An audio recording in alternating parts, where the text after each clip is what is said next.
Objetivo Local nos ofrece hoy la mesa redonda organizada por la asociación El Coloquio de los Perros bajo el título ¿Es justa la justicia? Bienvenido al primer coloquio del otoño organizado por la Asociación Cultural El Coloquio de los Perros. En esta ocasión, pues el tema que vamos a tratar fundamentalmente va a ser hablar de justicia o de injusticia, según la perspectiva que queramos verlo. Las personas que me acompañan hoy en la mesa, pues empezando por mi derecha tenemos a Encarnación Ortiz, que es abogada y docente. Bueno, todos los que me acompañan vienen de Córdoba, lo cual quiero agradecer el esfuerzo.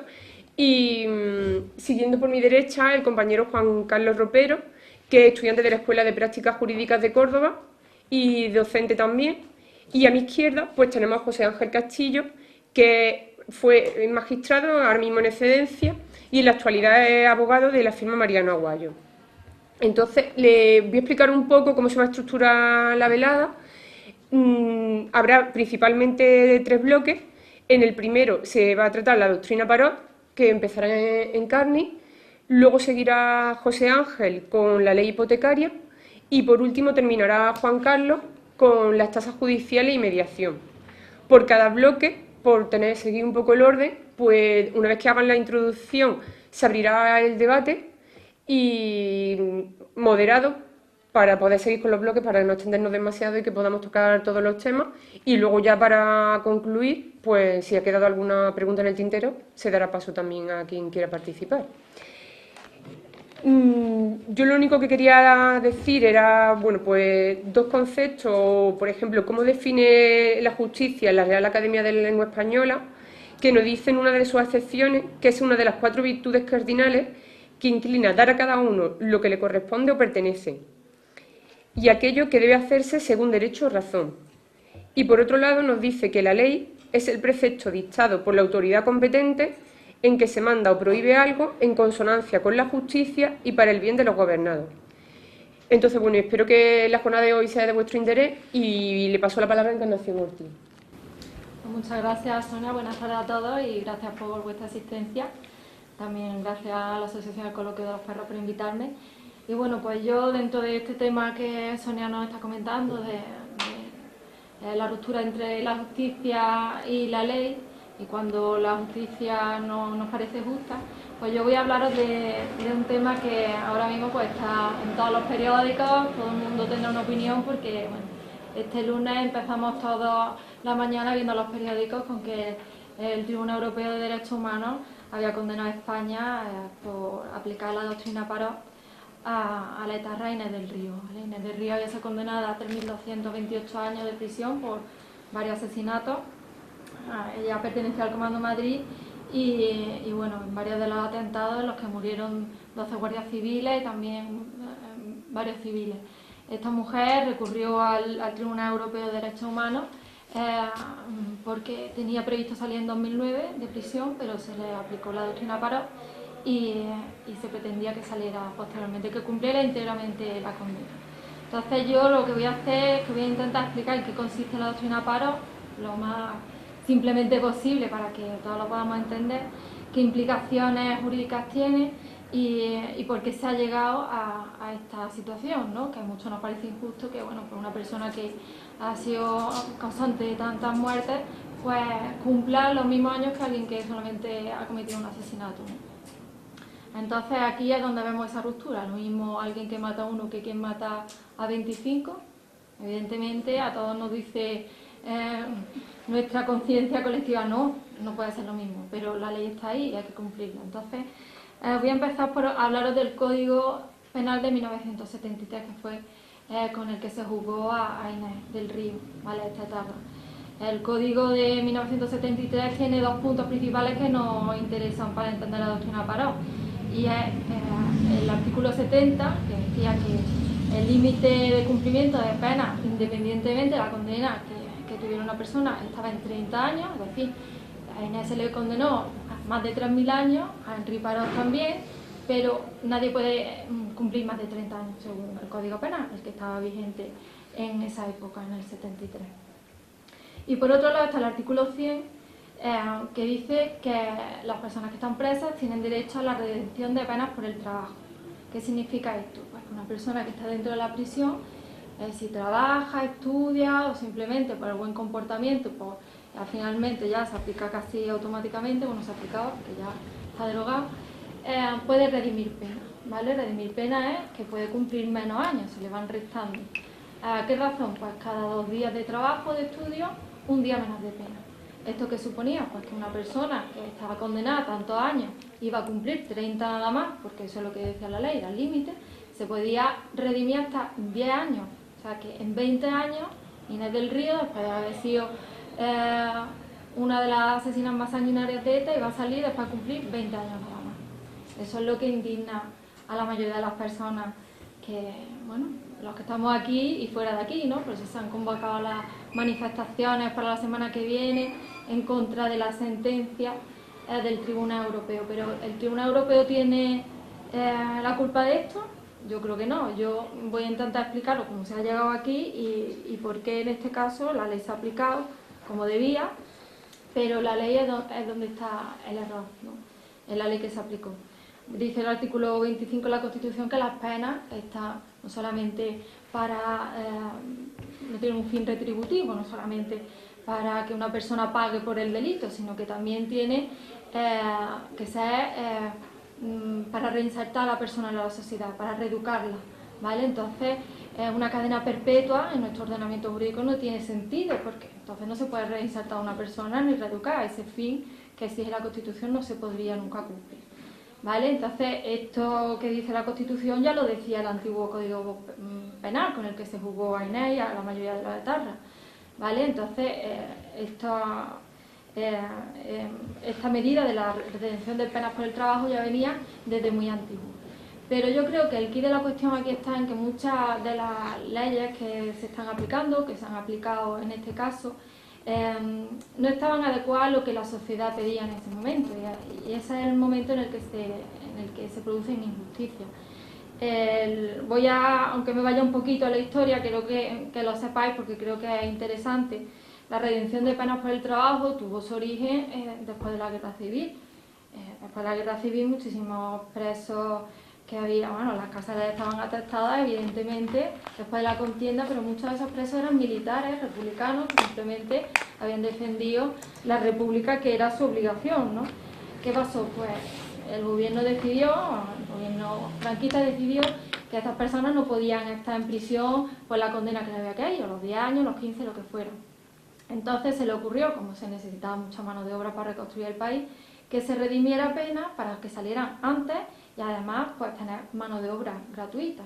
En aquella época se les redimía mucho más, o sea, por un día de trabajo se redimían 2 días, ¿vale? Ahí es donde tuvo origen la redención de penas por el trabajo. ¿Qué pasó? Con el paso de los años se siguió aplicando no solo ya a los militares, sino que también se le aplicaba a los presos comunes, ¿vale? Esto, pasaron los años, los distintos códigos penales, que hasta llegar al año 73. En el año 73 se seguía aplicando a los presos comunes. Se redujo, que solamente se podía redimir 1 día por cada 2 de trabajo, pero se sigue aplicando. ¿Qué pasaba? Que había un problema, que en esa época no había delincuentes en serie, o sea, que es lo que es un etarra, no había... ETA realmente estaba empezando, pero todavía no había habido atentados multitudinarios como hubo a partir de los años 70 y tanto, 80 y tanto. Entonces, ese Código Penal de 73 no estaba adaptado a la sociedad, ¿vale? Ese fue el problema principal. ¿Qué pasa? Pues a partir de los años 80, terroristas como Henry Parot empezaron a cometer pues, los atentados, el Comando Madrid, todos acordáis, en el que estaba Inés. ¿Qué ocurre? Durante estos años se podía haber modificado la ley, ¿no? Se podía haber hecho una reforma del Código Penal para adaptarla a estos nuevos delincuentes, ¿no? Pero no se hizo. Eso, los distintos gobiernos que pasaron, del PSOE, del PP, pasaron distintos y hasta el año 95 no se reformó el Código Penal. ¿Qué ocurre? Pues bueno, todos estos asesinatos, y sobre todo de los que estamos hablando ahora mismo, de Henry Parot o de Inés, se jugaron con el código de 1973. ¿Qué ocurre? Se condena, se sabe que son 30 años los que tienen que cumplir, la redención de penas por el trabajo se les aplica Y entonces llega el problema. Llega el problema es que hasta el año 95 el Tribunal Supremo tenía una doctrina que decía que la redención de pena se aplicaba sobre el límite máximo de cumplimiento, que eran los 3 años, los 30 años. Con lo cual, como he comentado, se podía reducir hasta 10 años. Entonces una persona como Henri Parot podía salir a los 20 años. O, por ejemplo, como asesinos que no eran terroristas, pero por ejemplo como Michael Ricard, este hombre que fue condenado por el asesinato de la niña de Alcácer, pues igual, se le iba a aplicar igual, porque esta doctrina se iba a aplicar para todo el mundo. ¿Qué ocurrió? Pues que Henri Parot recurrió cuando a él no le aplicaron esta doctrina, sino que el Tribunal Supremo, bueno, no el Tribunal Supremo, los juzgados de vigilancia penitenciaria cambiaron la política a raíz pues, de la alarma social que creaba, que fueran a salir los etarras tan pronto, y ya decidieron no aplicar la redención de penas sobre los 30 años, sino sobre la condena total. Con lo cual, si a este hombre le habían condenado a 3.000 años y le quitaban 10, seguía teniendo que cumplir 2.950, que al final se reducían a 30, pero eran 30 efectivos, o sea, la condena completa la que tenía que cumplir. Eso es lo que el origen de la doctrina Parot, eso es lo que dijo el Tribunal Supremo cuando Henri Parot lo recurrió. Le dijo, no, a mí me tiene que aplicar la doctrina como se ha estado aplicando hasta ahora, sobre los 30 años, no sobre cada pena, o sea, sobre la condena completa. El Tribunal Supremo, el 28 de febrero de 2012, dijo que no, que se aplicaba sobre cada pena, con lo cual Henri Parot no se iba a poder beneficiar de la redención de pena, iba a tener que cumplir la condena completa, ¿vale? En todo este momento, igual pasó con Inés. Inés tenía hecha su liquidación de pena en el año 2002. La liquidación de pena es que cuando un preso está cumpliendo condena, pues el institucional penitenciaria le hace un documento donde dice, pues bueno, pues te quedan tantos años, vas a salir en tal año, se te van a aplicar estas redenciones por el trabajo que tú has realizado en prisión o los estudios, que suele ser lo que hacen los presos de ETA, o casi todos acaban teniendo la carrera de Derecho, parece que es algo que hacen todos. Y entonces pues a esta mujer le dijeron que iba a salir en el año 2009 porque se le iban a aplicar 9 años de redención, ¿vale? De pena. Pero llegado la sentencia en 2006 de la doctrina Parot, le aplicaron esta doctrina para no salir. Entonces fue cuando ella recurrió al Tribunal Supremo, al Constitucional, ambos le quitaron la razón, pero recurrió al Tribunal Europeo de Derechos Humanos. Entonces, en la primera sentencia del año pasado, la Sala Pequeña del Tribunal Europeo de Derechos Humanos dijo que se habían vulnerado 2 artículos del Convenio Europeo de Derechos Humanos que firmó España como miembro de la Unión Europea. Y estos artículos, ¿cuáles son? Pues son el artículo 7, que dice que no hay pena sin ley, es decir, no se puede condenar a una persona o aplicarle una ley con efectos retroactivos. O sea, no se puede aplicar a Inés una doctrina de 2006 cuando a ella ya se le había hecho una liquidación de pena en el año 2002. Porque aplicar las leyes restrictivas de derechos, las leyes penales perjudiciales, inconstitucional primero aquí en España, pero aparte es que va contra el artículo 7º de la Convención Europea de Derechos Humanos. Y por otro lado, pues esto como consecuencia de esta aplicación ilegal de esa doctrina, pues también se vulneraba el artículo 5.1 de la Convención, que es el derecho a la libertad. Por lo tanto, se condenaba a España por no haber cumplido esos 2 artículos y se le instaba que pusieran en libertad a Inés en el plazo más breve posible. Evidentemente, esto políticamente, claro, España no podía aceptar políticamente, porque, imaginaros, pues todas las asociaciones de terrorismo, en fin, tal como ahora mismo se encuentra la sociedad, era inaceptable. Pero realmente el Tribunal Europeo simplemente aplicó la ley española, los artículos que ya he comentado del Código Penal, perfectamente estaban aplicando el caso de Inés. Esa doctrina fue posterior a la comisión de sus delitos, fue posterior a la liquidación de su pena. El mismo Tribunal Constitucional Español dijo que solo se podía, en el 2012 además, que solo se podía aplicar esa nueva doctrina, la doctrina Parot, a las personas que todavía no se le hubiera liquidado su pena, y ella se la había liquidado unos años antes, en el año 2002. Con lo cual, realmente, el tribunal lo único que ha hecho ha sido velar porque se cumpla la ley. Que la ley es injusta, que la ley por la que se juzgó no estaba adecuada a estos tipos de crímenes, efectivamente. Pero yo las preguntas que os planteo ahora, ya que esto es un coloquio y bueno, tampoco me quiero enrollar demasiado, ¿cuál es el origen de esto?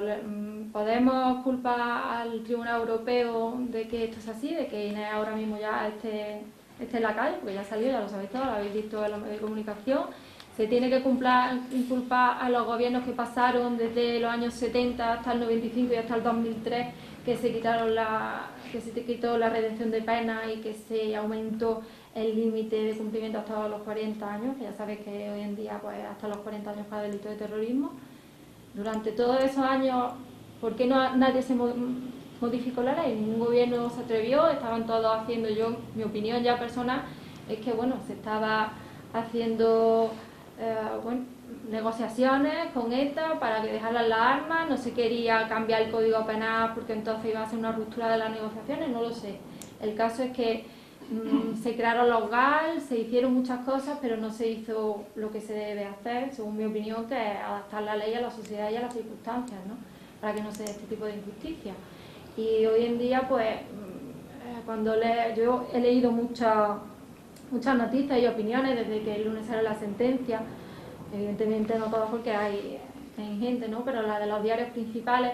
Y a mí una cosa que me ha llamado mucho la atención y que creo que por eso es bueno que se hagan este tipo de coloquios es que más que informar, desinforman, porque eso, echan la culpa al Tribunal Europeo, está por encima de nuestros tribunales, no tenemos por qué acatarlo, Europa está de parte de los terroristas, el presidente del gobierno dice que esto es, en fin, que acatar la sentencia es que porque no se tiene más remedio, porque no nos podemos poner en contra de Europa, pero que está completamente en contra. No sé, lees estas cosas y cuando conoces un poquito por dentro como pues no las entiendes, ¿no? Creo que hay muchas personas que están desinformadas y que quizás sea bueno que todo el mundo supiera un poco más cómo se ha llegado desde el origen a esta situación, ¿no? Para poderlo juzgar. Y nada, yo os planteo eso, que es lo que vosotros pensáis, que creéis que cómo se ha llegado a esta injusticia en este caso concreto y bueno, creo que dijimos de debatir un poquito ahora. Abrimos el turno de palabra, por si alguien quiere hacer alguna pregunta. Y bueno, Miguel Ángel. Sí. Lo primero que se me ocurre, si el sentido de la cárcel es que la persona se reeduque y luego se reinserte, la primera pregunta que yo me hago, aparte de ley, de escrito, es: ¿está Inés del Río apta para ser reinsertada? Bueno, yo te digo que yo conozco un poquillo a la gente a las personas que trabajan con presos aquí, por ejemplo, en la prisión de Córdoba. Yo tuve el dudoso honor de conocer a Enrique Parot en su día, y que estaba aquí en la prisión de Córdoba, estuvo hasta 2007. Y una cosa de las que te dicen los funcionarios de prisión es que los presos de Tarra son de los mejores que hay dentro de la prisión, no dan problema ninguno, son colaboradores, estudian, trabajan, cumplen completamente con el régimen interno, entonces se les tiene que aplicar todos los beneficios penitenciarios.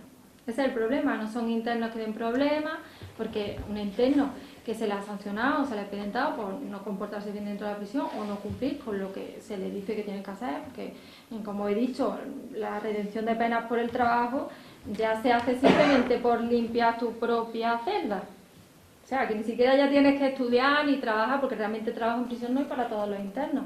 Entonces, simplemente por comportarte bien y tener, como ellos dicen, el sabolo limpio, ya te lo están... Bueno, ya no porque se han derogado, pero hasta esta época, como he dicho, se iba aplicando, ¿vale? Entonces, estas personas realmente no necesitan reeducación ni reinserción, porque son personas que están educadas. Esto realmente, cuando se originó, era porque era para delincuentes comunes que a lo mejor no tenían hábitos de trabajo, ni tenían estudios, ni tenían nada. Entonces, en prisión, pues a lo mejor estudiaban con unos cursos ocupacionales y acaban siendo electricistas, y así, pues cuando salieran, en vez de delinquir, tenían un medio de vida, ¿no? Pero los presos de ETA son unos presos muy especiales, porque realmente ellos se consideran presos políticos, ellos creen que están en una guerra y que realmente están presos no porque hayan cometido ningún delito, sino pues... Yo, si me permitís, la reinserción tal y como yo la entiendo, muy posiblemente, en cuanto a que esa persona le ha desaparecido la intención de delinquir o la de cometer nuevos delitos, en el caso de los etarras, yo personalmente estoy convencido que no se han reinsertado. Ahí vemos las imágenes de televisión cuando salen y, bueno, no parece que se hayan reinsertado en el sentido ese. El problema, como decía Encarnación, es que la reinserción no es un requisito para salir de la cárcel. El requisito para salir de la cárcel es cumplir la pena. Y se cumple la pena pues cuando se cumplen los requisitos, cuando se liquida la condena, como ya he explicado, se cumplen los años, deducidos los beneficios penitenciarios que en su caso tuvieran en vigor, antes la redención de penas por el trabajo y después los que estén en vigor. Se deduce los beneficios penitenciarios cuando los había, se liquida la pena, llega el día de cumplimiento, pero el día es el día concreto, y ese día sale reinsertado o no reinsertado, da exactamente igual. Yo soy bibliólogo en la materia, pero ante este rollo yo no sé si me asesoraría en el delito y las penas y a ver realmente por dónde salen los tiros. Y luego otra cosa, la ley no evoluciona si no se salta. Esa es una forma de que evolucione la ley, saltársela, porque si no, lo malo de eso es que habemos muchos tontos que no nos la saltamos. Pero aquí en este país seguramente son los listos los que hacen que evolucione la ley porque se la saltan a tiola. Y otra cosa, eso que no se desquicia, o sea, que no se arrepienten muchas veces de lo que han hecho. Y es fundamental, gente que mata a otra gente. Una cuestión que yo no soltaría, oye, pues te arrepientes o ves lo que haces. Pero yo veo que hay veces en juicio ahí se sale el tío con todo sujeto allí y casi le escupe al tribunal. Y yo, hasta cierto punto, oye, tío, si quieres seguir con tu rollo, pues sigue con tu rollo, pero aquí vas a estar tú. Y cuidado, que yo no soy partidario de que la gente esté toda la vida con la bola en el pie, en absoluto. Pero bueno, es que hago una distinción entre ley y justicia. Una cosa es la aplicabilidad de la ley y otra es la justicia. Tendrían que ir juntas como la uña y la carne. Pero bueno, están a años luz. Ese es el problema. Y luego la politización de todo el sistema judicial que hay. Aquí no, de tontos ni un pelo, porque aquí yo pongo esto, tú pones lo otro, y un voto a favor, y 3 en contra, y más grande es la tuya, y la tuya es peor que la mía, y así andamos. Sí, vamos, tiene toda la razón, no... Está claro que... Yo no le doy la razón, ¿eh? Yo le doy la razón yo no, en el sentido no de que haya que saltarse la ley ahí, no, en el sentido en el que la ley y la justicia tendrían que ir de la mano y no es así. No tiene por qué. No se puede siempre llegar a la justicia porque son ideas que es una utopía. En los estados de derecho tiene que haber una ley y tiene que conocerla todo el mundo porque tenemos que tener una seguridad y una garantía. El caso es que evidentemente a todo el mundo nos repugna, como te ha dicho, ver a Letarra riéndose en la cara del juez. Eso es verdad, pero también es verdad que las leyes hay que cumplirlas y que tienen que estar para todo el mundo, tanto para los que se la merecen como para los que no, porque si entonces empezáramos con esa garantía, pues ya el artículo 14 de la Constitución ya lo machacamos, ¿no? Entonces... Pero es que el mismo Fraga, cuando acabó, que era el padre de la Constitución, dice: todos los españoles somos iguales ante la ley. Y el cachondo, que era un cachondo mental, a pesar de que fuera de derecha, dice: pero unos más iguales que otros. Y eso lo hizo acabar la Constitución. Y luego otra cosa, yo no sé, yo quiero que la justicia sea lo más suave posible. Porque como generalmente se aplican más débil, yo estoy en los más débiles. O sea, yo quiero que sea muy suavita. Porque si los gordos se escapan, tío, a mí que me la apliquen lo más suave posible. Porque yo no tengo poder económico. Ni para coger un gabinete de eso de puta madre, o que el juez tenga que leer allí 800.000 folios. Yo no sé cómo leen tanto, yo no sé si se lo leen. O le dan la vuelta a todos esos fardos de papel. Yo quería contestar a una cosita. Posiblemente me salgo del tema, pero es lo que yo pienso. No, evidente. La cuestión Tenemos sobre... una moderadora que es la que tiene Sí, que moderar. bueno, él puede decir además si se los leen, porque él fue también juez, y yo creo que sí que se los leen. Ahora Juan. Ya no va a creer que sí. Ahora Venga. te digo si leo. Sobre la propuesta de que ley y justicia vayan juntas, hombre, utópicamente, pues no deja de ser bonito, ¿no? Pero claro, la pregunta vendría a proponerse casi yo a ustedes, es decir, ¿qué es justicia? ¿Dónde se encuentra la justicia? La justicia en realidad, fuera de de uno mismo, de la moral propia que tenemos para poder dirimir entre lo que consideramos que es equidad en una situación dada, no existe. Ahí es donde la teoría del derecho dice que, pues, que hay que aunar esa justicia que queremos todos, aunarla en una sola y conseguir así, pues, que la sociedad haya una cierta concordia, ¿no? Que podamos vivir todos adecuadamente. Y esa es la plasmación de la ley. Si la propuesta es que la ley no se aplique, entonces ya va a ser la justicia particular que al caso le venga a uno bien aplicar. Pero eso para mí va a ser menos justicia que la otra. Yo estoy totalmente... Ahora sí, ¿eh? Es decir, la justicia sin ley no es justicia. Es que no es justicia. Un juez que no aplique la ley es un justiciero, pero no es un juez, es otra cosa. Yo suelo ir siempre a los sitios con una ley. Hoy me he traído esta porque es la más apropiada para lo que voy a hablar, que es la ley de enjuiciamiento civil. Pero si voy a otro sitio siempre voy con una ley. Cuando voy a juicio, ahora que soy abogado, voy siempre con mi ley. La mayoría de las veces no la abro. Pero el hecho de yo tener... Y cuando yo era juez, yo me sentaba en una mesa parecida a esta y celebraba juicios así. Yo siempre tenía una ley encima. Si era un procedimiento civil, el Código Civil, o la ley de enjuiciamiento civil, normalmente las leyes procesales, si es contencioso, que fueron mis últimos años, la ley de la jurisdicción contenciosa administrativa. El 99% de las veces yo no abría la ley, porque no la necesitaba abrir.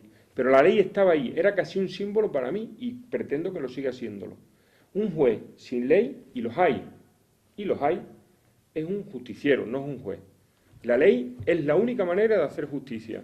Y el día que no haya ley, la justicia y la ley no debe, no solamente es que no tiene por qué, es que para nada debe, la justicia tal y como tú la planteas, si me permite que te tutee, la justicia tal y como tú la planteas no es la justicia que se debe plasmar aquí.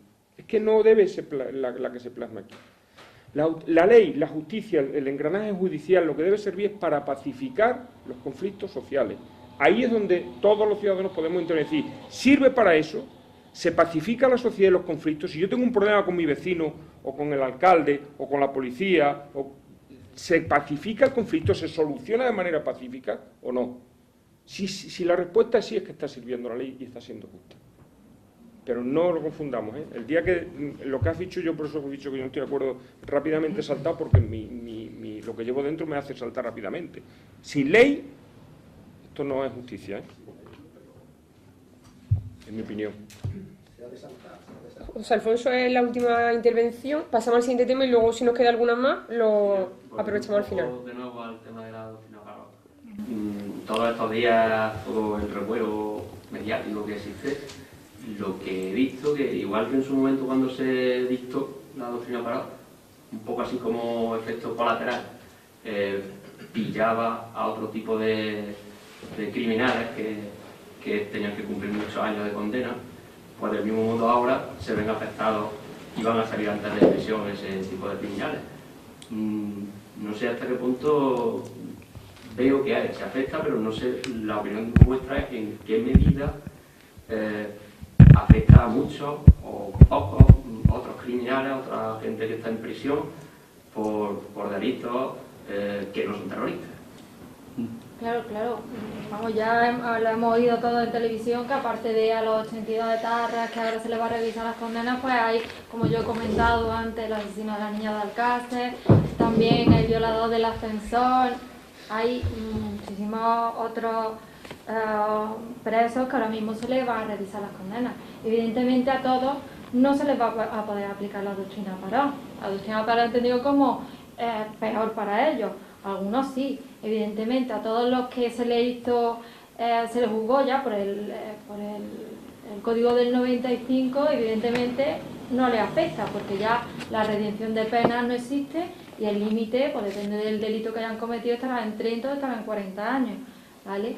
Sí que es verdad que hay algunos que sí les va a afectar, pero ya eso la Audiencia Nacional tendrá que decidir, porque se va a estudiar caso por caso a cuáles se les va a aplicar y a cuáles no. Pero evidentemente un asesino es un asesino, da igual que sea de ETA o que sea la vida de una persona, o al igual quien haya sido el que ha cometido el asesinato.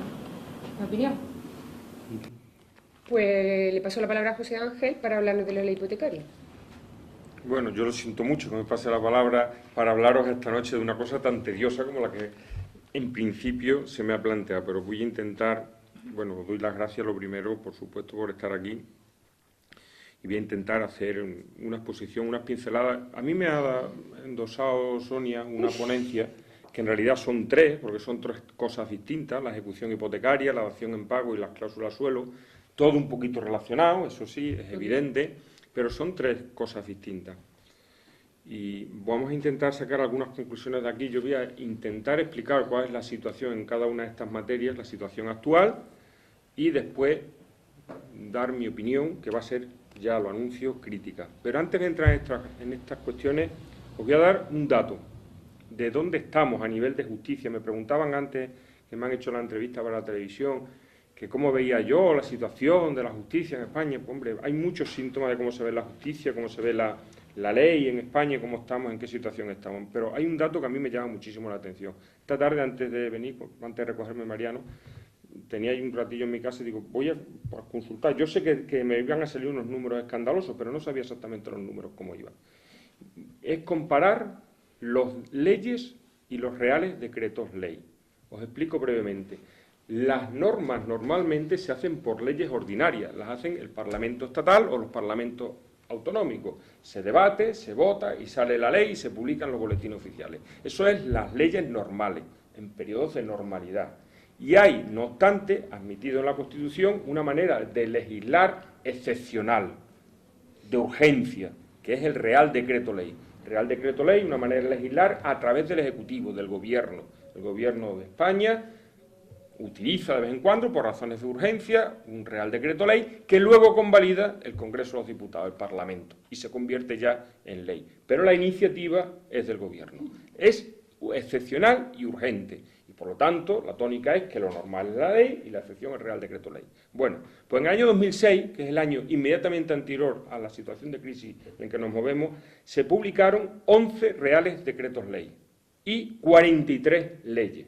4 veces más leyes que Reales Decretos Ley. Siempre en España se abusa un poquito de lo de Real Decreto Ley, pero estaba dentro de la normalidad.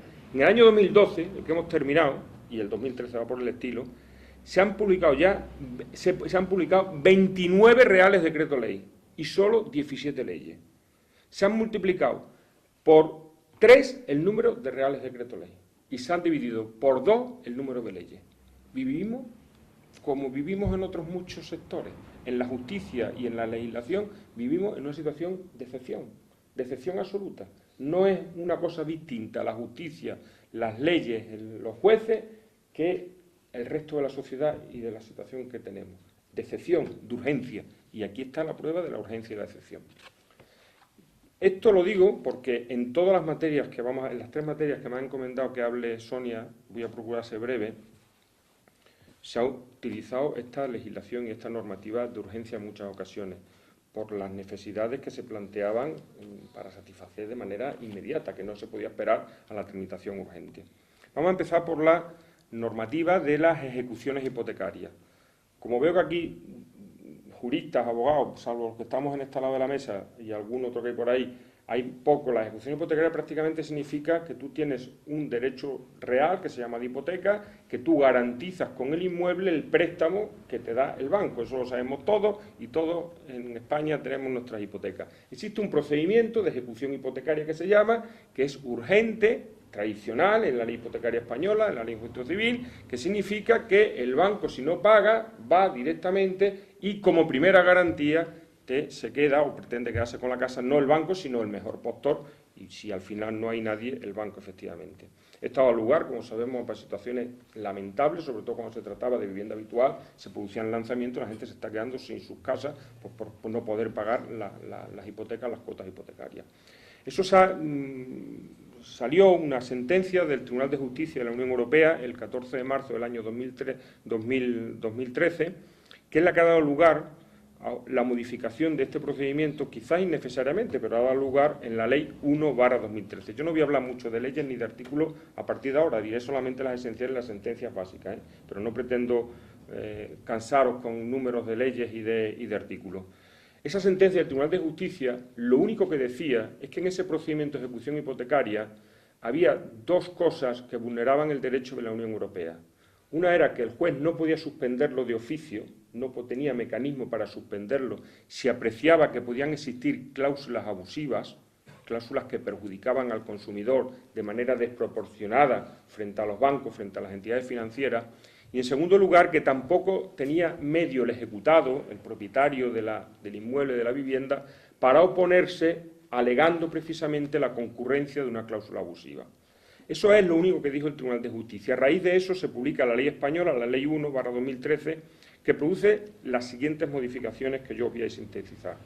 En primer lugar, se suspenden los lanzamientos en esas ejecuciones hipotecarias durante 2 años. Se suspenden, pero con unas limitaciones muy importantes. No se suspenden de manera ilimitada, sino que tienen que ser pues, unos límites de ingresos, tienen muy restringidos, tienen que ser que se hayan producido una desproporción en el pago de las cuotas en los últimos 4 años, que la cuota supere el 50% de los ingresos de la unidad familiar y que se trate de una única familia, una única vivienda.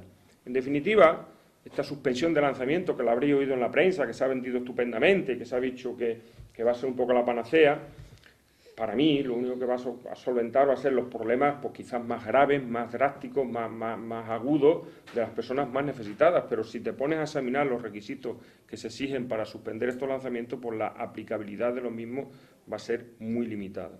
En segundo lugar, sí se atiende a la doctrina de la sentencia del Tribunal de Justicia que os he mencionado, se procura dar respuesta y efectivamente se regulan específicamente dentro del procedimiento hipotecario qué pasa con las cláusulas abusivas. Las cláusulas abusivas son, como digo, aquellas en las que se pacta en la propia escritura de hipoteca, de préstamo hipotecario, cláusulas que son desproporcionadas, que no guardan proporción entre los derechos y la posición del consumidor, del propietario, del que va al banco a que le den su hipoteca y de la entidad financiera. Cláusulas abusivas, por ejemplo, básicamente tenemos cláusulas en las que se pacta un interés remuneratorio excesivo, cláusulas en las que se pacta un interés de demora excesivo y cláusulas en las que se pactan vencimientos anticipados pues simplemente por dejar de pagar la primera cuota o por no poder inscribir la hipoteca en el registro de la propiedad o por incumplimiento de obligaciones meramente accesorias. Esas cláusulas son absolutamente abusivas. En esas cláusulas abusivas, o pueden llegar a ser abusivas, se pactan, algunas se establecen en esta ley, como digo, algunas novedades en la ejecución, se establece específicamente la posibilidad de que el juez pueda parar el procedimiento por apreciar que existe una cláusula abusiva y que al mismo tiempo el ejecutado pueda esgrimir la existencia de una cláusula abusiva para parar el procedimiento y para que lo analice el juez. Trámites que antes no existían. Y al mismo tiempo se establece en esta ley una limitación del interés de demora. El interés de demora ya no va a poder superar 3 veces el interés legal del dinero, para evitar precisamente los abusos de las entidades financieras en pactar estos intereses de demora. Ha habido un periodo transitorio durante un mes en el que en los procedimientos de ejecución en marcha se han podido alegar y se ha podido plantear este incidente de ejecución para que los usuarios pudieran esgrimir la concurrencia de estas cláusulas abusivas y el juez lo pudiera analizar. Ya ha pasado ese mes y ahora ya estamos en la tramitación ordinaria, en el procedimiento ordinario. Se establecen también una modificación en algunos ámbitos del procedimiento de ejecución hipotecaria, básicamente en cuanto a los postores, se facilita en definitiva que haya más postores, que haya más intervención y que haya más oferta a la hora de adjudicarse para que ya que se lo va a adjudicar a alguien la vivienda y que se va a perder, que el valor de la vivienda por lo menos no sea tan escaso, porque prácticamente no se tenga ni siquiera para pagar la deuda que se mantiene o la deuda que se tenga que ir después, como veremos después al hablar de la dación de impago, a un procedimiento de ejecución ordinaria. En cuarto lugar, yo resaltaría también el problema de las tasaciones. Sabéis que las tasaciones en España, en la época boyante en la que todo esto ha funcionado estupendamente, pues se han ido por las nubes, se han tasado los inmuebles y las viviendas, no por culpa de los consumidores en muchos casos, sino de las propias entidades financieras que lo promocionaban e invitaban a ello, pues con valores incluso superiores, muy superiores al valor de la vivienda. Se ha invitado a adquirir esto, la ley esta procura evitarlo de futuro, evitar el error ese, y limita las tasaciones la concesión de los préstamos hipotecarios a un 60% del valor de las tasaciones, y en el caso de las viviendas lo limita a las viviendas habituales al 80% y a un periodo máximo del préstamo de 30 años. Y finalmente se producen algunas modificaciones en la norma que regula la dación en pago, que la vamos a ver ahora, para temperar una regulación con la otra. Esas son, yo creo, las modificaciones fundamentales que se pueden resaltar en materia de ejecución de hipotecario o procedimiento hipotecario. En segundo lugar, el segundo tema, veréis que soy muy rápido, pero tengo que ajustarme al tiempo que me han marcado. Analizo la situación, lo que se llama la dación en pago. La situación actual en la dación en pago es, por resumiros, la siguiente. Si una persona tiene una hipoteca, un préstamo hipotecario, significa que tiene el banco, el que ha prestado el dinero, la entidad financiera, tiene una doble garantía. Tiene una garantía que se llama real, un derecho real, sobre el inmueble, y de manera prioritaria ese inmueble está sujeto y afecto al pago de la deuda, al pago del préstamo, pero tiene además una garantía personal. El prestatario, el que ha recibido el dinero, tiene una obligación personal frente al banco. ¿Qué significa esto en la situación hasta ahora que se ha producido? La clásica, la tradicional. Porque si tú dejabas de pagar, el banco iniciaba la ejecución hipotecaria de la que os acabo de hablar, y con esa ejecución hipotecaria tenía la garantía de que la vivienda, en lo que se adjudicara la vivienda, respondía de la deuda. Pero si después de adjudicarse la vivienda por 100 quedaba deuda pendiente porque la deuda era 150 y quedan 50, el banco salda deuda por 100, pero mantiene la garantía personal para ir contra el prestatario por los 50 restantes. En definitiva, perdías tu casa, perdías el inmueble y seguías debiendo dinero. Esa es la situación que se ha dado por consecuencia, efectivamente, de la situación de crisis terrible económica que vivimos, de las tasaciones excesivas y de tener unos préstamos inasumibles que se concedieron en épocas bollantes y que hoy en día son inasumibles pues, para muchísimas familias. Eso es lo que se ha provocado y eso es lo que ha dado lugar a todo el movimiento social que se trasladó finalmente el año pasado en lo que se conoce como la Iniciativa Legislativa Popular. La Iniciativa Legislativa Popular es una manera de incitar a las Cortes a que regulen, a que legislen, a que adopten alguna ley, alguna norma con carácter de ley. Eso se hizo a través de firmas de los ciudadanos, y esta iniciativa legislativa popular iba en 3 líneas. En primer lugar, proponía la dación en pago, que ahora explicaremos en qué consiste. En segundo lugar, proponía que no se ejecutaran más embargos en el caso de que se llegara a la ejecución del inmueble, que por la obligación personal que os he hablado no tuviera que sufrir el prestatario más embargo. Y en tercer lugar, que no se produjeran tampoco más lanzamientos. En cuanto a los lanzamientos, ya habéis visto la limitadísima respuesta que se ha dado desde la ley, desde la norma. En cuanto a la dación en pago, entramos ahora.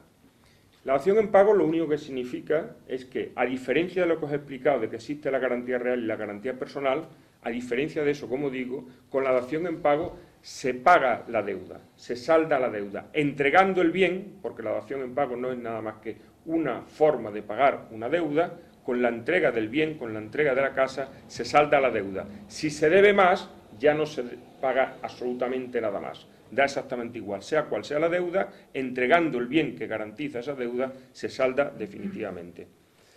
La regulación actual de la dación en pago, que está en la ley hipotecaria, en la ley de ejecución civil y en el Código Civil, en artículos que no os voy a citar siquiera, en resumen es la siguiente.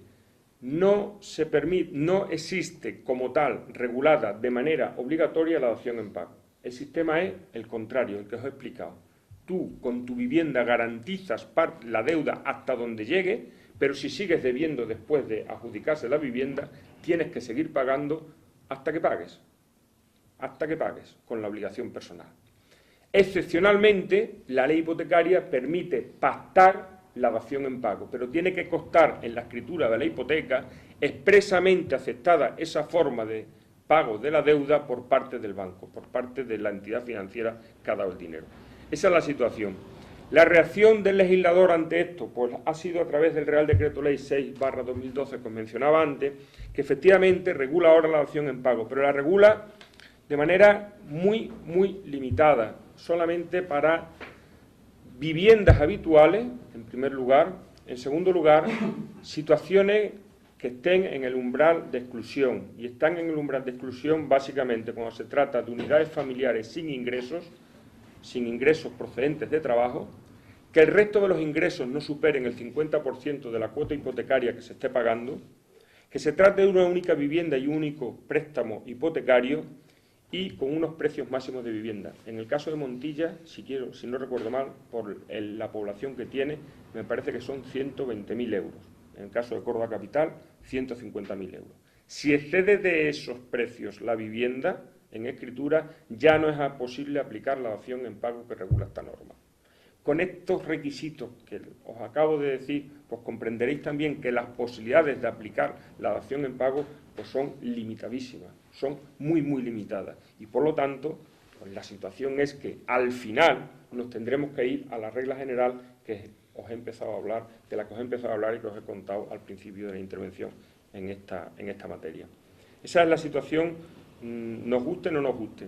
Sí, les voy a poner de manifiesto una circunstancia, y es que pese a esta regulación legal de la ley de la que hablábamos antes, les reconozco que los tribunales, de manera aislada pero no infrecuente, han adoptado posturas distintas y en base a criterios o principios más generales, como es el abuso de derechos, como es la posibilidad de que se esté produciendo un enriquecimiento injusto, como es la existencia de un fraude de ley, en supuestos en los que se iba a producir la adjudicación de la vivienda habitual por un valor muy, muy, muy inferior a la deuda, cuando la realidad es que el valor de la vivienda era muy superior y por lo tanto iba a existir, iba a continuar la obligación de pago, en esos supuestos que se consideraban sangrantes, los tribunales en algunas ocasiones, pero no infrecuente como digo, han aplicado la dación en pago y han dicho que no es exigible otra cosa que no sea la entrega del inmueble saldando por completo la deuda, aunque se debiera mucho más del valor por el que finalmente se adjudica el inmueble. Yo, sobre esto, pues ya les anticipo mi opinión, porque no tengo ningún problema en manifestarla. Yo no vengo aquí a vender lo que, efectivamente igual que en Carna, a vender lo que digan la prensa, ni a conseguir votos. Yo vengo a decir mi opinión de la manera más técnica y más honrada posible. Mi opinión es que esto es un problema precisamente por lo que he comentado antes. Esto es un voluntarismo judicial, esto es salirse de la ley, esto es producir inseguridad y esto al final es un parche que no va a solucionar nada, que va a generar mucha inseguridad, mucha confusión en la gente, muchas perspectivas que no van a cumplirse y que posiblemente lo paguemos. Esto desde el punto de vista de la crítica a resoluciones judiciales que se están produciendo, que yo las conozco. Yo no sé lo que hubiera hecho cuando yo firmaba sentencias y ejercía de juez. Sigo siendo juez en excedencia, no soy ex magistrado. Soy juez en excedencia, no firmo las sentencias ahora. No sé lo que hubiera hecho, pero desde la óptica que yo tengo ahora de abogado, que es distinta, una óptica pues, distinta, no puede ser de otra manera, enriquece que sea distinta, esa es la crítica que yo hago. Y además les hago unas advertencias respecto a la dación en pago, para que ustedes se queden con todos los datos y luego puedan sacar incluso su propia opinión, porque en los términos que yo estoy hablando, creo que todos podemos sacar opinión de esto hoy. Ojo, porque esto tiene otras consecuencias. La dación en pago produce una plusvalía automáticamente para el deudor, que se va a entregar la vivienda en pago, pero la entrega de una vivienda no deja de ser una transmisión, y la transmisión hay que pagar plusvalía municipal, ya que estamos acogidos, creo yo, esto es del Ayuntamiento de Montilla, ¿no? Pues esto que es del Ayuntamiento de Montilla, el Ayuntamiento de Montilla tendrá su liquidación correspondiente en caso de una dación en pago. En segundo lugar, lo que se puede producir con estas resoluciones judiciales, incluso con la mejor intención, que no dudo en manera ninguna que se producen y con un estudio profundo de derecho y pretendiendo tener amparo, sin él, pero pretendiéndolo, es situaciones, abusos y fraudes absolutos, de manera evidente. Y en tercer lugar, se va a producir al final una situación que va a repercutir negativamente en todos los demás. A corto va a solucionar el problema posiblemente de una persona, de una familia. Y yo me alegra muchísimo, porque lo que se lee por ahí es terrible lo que está cayendo. Y va a solucionar ese problema, pero a la larga el aumento de los activos por parte de los bancos lo único que va a producir va a ser una contracción del crédito mucho mayor de la que tenemos. Nadie va a poder dar crédito, porque si se regeneralizan estas posturas, el banco al final va a exigir unos requisitos que va a ser imposible conceder hipotecas. Pero no va a ser imposible conceder hipotecas para cualquiera. Para quien principalmente va a ser imposible obtener una hipoteca van a ser para los pobres.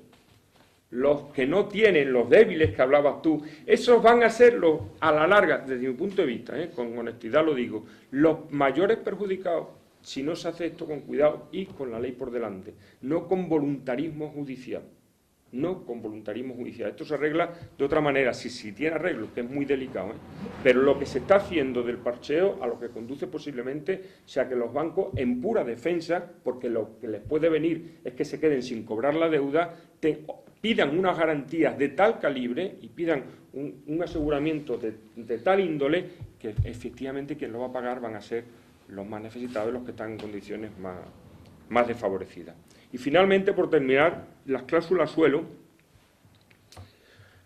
Vamos a ver. Yo tenía una cláusula suelo. Tuve la mala suerte de levantar la cláusula suelo pagando gastos notariales y registrales en el mes de mayo, cuando el día 9 de mayo, pues unos días antes, el día 9 de mayo del 2013, el Tribunal Supremo se descuelga anulando las cláusulas suelo precisamente de una de las entidades, junto con Cajamar y con Caixa, me parece, era el BBV, que es mi banco. Yo pagué, no se me acuerdo si son 600 o 700 euros por levantar la cláusula suelo cuando al final se descolgó el Tribunal Supremo con esta sentencia 9 de mayo de 2013. Yo les voy a ser sincero, para empezar.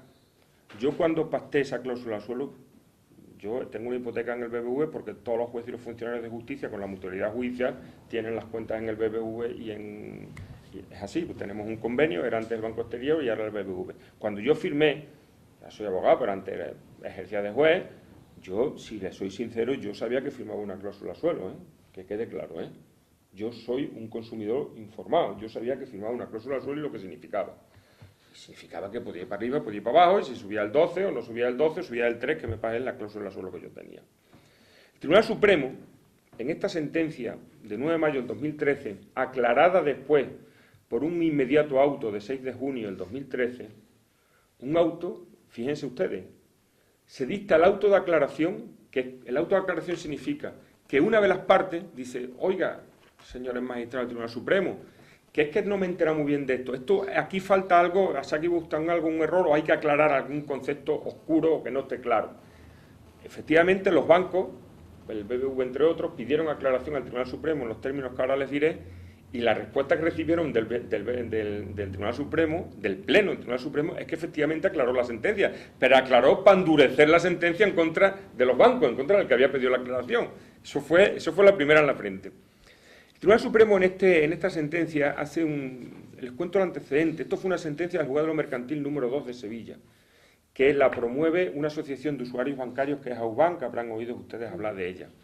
Y AUBAN lo que decía, muy resumidamente, mire usted, las cláusulas suelo, es decir, que por debajo de un porcentaje determinado, por mucho que baje el tipo de interés aplicable, y aunque usted tenga un interés variable, ya no le voy a bajar más, en mi caso era el 3%, y el interés estaba en el 1,5%, pues yo pagaba el 3% todos los meses de hipoteca. Y al revés, la cláusula techo es que si sube por encima del techo correspondiente, tampoco le voy a cobrar por encima de esa cuota. Pues AUBAN lo que decía en el Juzgado Mercantil número 2 de Sevilla, decía, mire usted, señor juez, hay una desproporción porque no es lo mismo, no es igual de fácil alcanzar el techo que alcanzar el suelo. Y eso no se informó debidamente. Y por lo tanto la cláusula es abusiva por desproporción entre el techo y el suelo. Ese era el planteamiento muy resumido de AUBAN. No era otro, no era otro. Y el Juzgado Mercantil le dio la razón a AUBAN. Y dijo que efectivamente era una cláusula abusiva en esas tres entidades. Eso fue en apelación a la sección quinta de la Audiencia Provincial de Sevilla, que es la especializada en materia mercantil también, y la sección quinta revocó. Y dijo que no había ninguna prueba de que aquello hubiera una descompensación, que estaba proporcionada una cosa con la otra, y que no apreciaba que por esa razón tuviera que anularse o considerarse la cláusula abusiva. Llega al Tribunal Supremo, y el Tribunal Supremo lo primero que dice es, lleva usted razón, señora Audiencia Provincial, aquí no hay desproporción entre techo y suelo. No, en eso lleva usted razón. Ahora bien, yo que soy el Tribunal Supremo, tienen ustedes derecho después a transmitirle lo que yo diga ahora, a partir de ahora, a los magistrados del Tribunal Supremo. No tengo problema porque pretendo ser respetuoso, aunque sea crítico. Digo, yo que soy Tribunal Supremo, voy a convocar la sala en pleno y voy a ir por otro lado. Voy a decir que sí, que eso está muy bien, pero que falla el control de transparencia, que es un concepto que viene importado del derecho de la Unión Europea, muy interesante en materia de derechos consumidores y de disposiciones generales, de normas generales de la contratación. Dice, hay un problema de control de transparencia. No son suficientemente transparentes las cláusulas. Y parte además de otra premisa. Las cláusulas suelo es hecho notorio con la ley de enjuiciamiento civil, significa que no necesita prueba, sino que es tan conocido por todo el mundo que no necesita prueba ninguna. Eso es un hecho notorio. Y dice el Tribunal Supremo, es hecho notorio que las cláusulas suelo las canaliza, es decir, todas las hipotecas del BBV, de Caixa y de Cajamar, todas las de España, millones de hipotecas, dice, eso es un hecho notorio que se ha impuesto, que es una condición impuesta a los prestatarios. Yo mi palabra no, que a mí no me la impusieron, y yo soy uno de ellos, y a mí no me la impusieron porque yo la conocía. Pues el Tribunal Supremo dice, hecho notorio, no necesito prueba, eso es impuesto. Y además no hay transparencia suficiente, y no hay transparencia porque viene a convertir el interés variable que usted pacta en un interés fijo en lo siguiente. Y la cláusula podría ser lícita, pero estas que analizo no lo son porque. Dice, porque falta una información clara sobre que esa cláusula suelo es un elemento esencial del contrato. No aprecio que haya información suficiente en eso, dice el Supremo. Porque engaña al establecer una aparente contraprestación entre el suelo y el techo, y eso es un engaño. En tercer lugar, porque no se hacen simulaciones de cuál sería el resultado aplicando la cláusula suelo. El banco le tenía que haber acreditado que se ha hecho simulaciones, este va a ser el resultado, esto no va a ser el resultado. En cuarto lugar, porque no se informa sobre otras modalidades contractuales que no contengan esta cláusula suelo, o no consta que se la haya informado. Y porque la cláusula se enmascara dentro de un cúmulo de cláusulas y de escritos y de escritura y no se ve con claridad la cláusula. Por todas estas razones considera que esas cláusulas de esas tres entidades son abusivas por no cumplir los estándares requeridos de transparencia. Estándares que son y que sí se cumplen los que dicen las disposiciones normativas. Las entidades las cumplían todo y el Tribunal Supremo dice, cumplen los estándares de las órdenes ministeriales. Pero yo digo que no son suficientes esos estándares.